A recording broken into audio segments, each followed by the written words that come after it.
Alright, so describe someone you really like to spend time with. So today I'm gonna speak to you about one of my friend, and we often call him Big Joe, but his real name is Joseph Smith.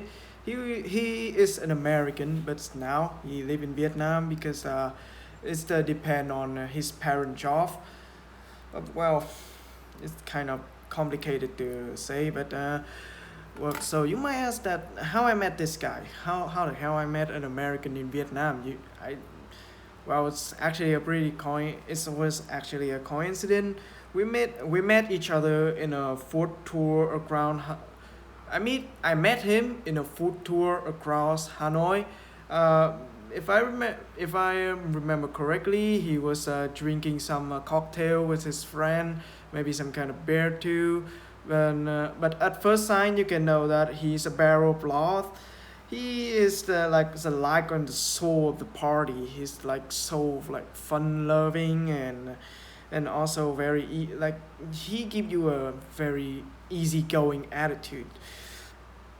Uh, well, he's a because he's a very great friend and also a good drinker. So the best thing to do with him would be that drinking with him and also like let him test some of the Vietnam food because this guy, even though he lived in Vietnam for 2 years, but he's still like somewhat very American in the core. So I kind of like have to make him a little bit more Vietnam, like like let him try something like a bún đậu or something like that because like he said, the sauce for that dish is something too hard to eat that he often refused to try, but I will make him try it one day. Well, on the other hand, the reason why I would like to spend time with him is because he's the perfect example of a broad-minded guy with a very warm-hearted, like a broad, like a broad mind guy with a warm heart, like and also very self-reliant, but also well-behaved. Well, he always put other first and also act like a shoulder to cry on. So I think he's a pretty good guy, and that's the reason why I would love to hang with him.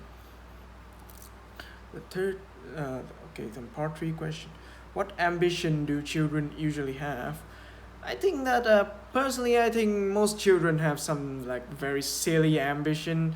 So you remember when you were a child, you like you read some comic about someone like Batman or Superman, and then you told your mother that, hey mom, in the futures I want to be a Batman. I want to be a great guy. I want to be a superhero, something like that, like very silly ambitions or like ambition that not not you cannot call ambition, like they like something like they try to have candy for tomorrows or like try to have better grade tomorrows. I think for children that what's the definition of ambition for them. Okay, so for second question, why are some people very ambitious in their work?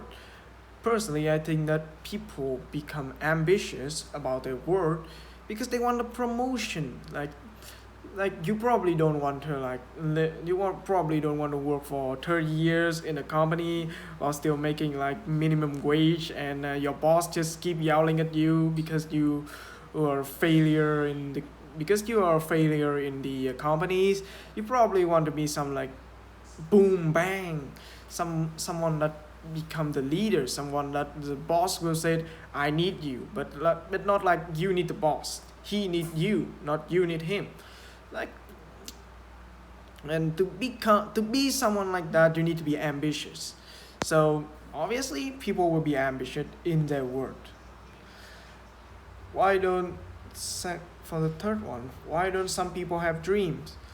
First, so I would say that you're talking about the dream in the futures, like what you want to be.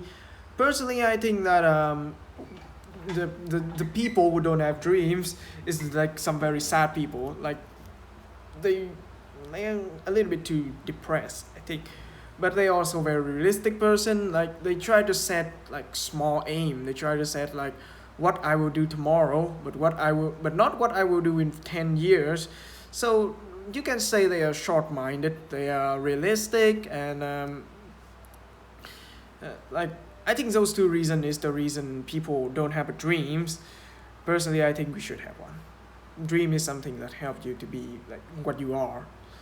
For the fourth question, how do people balance work and life?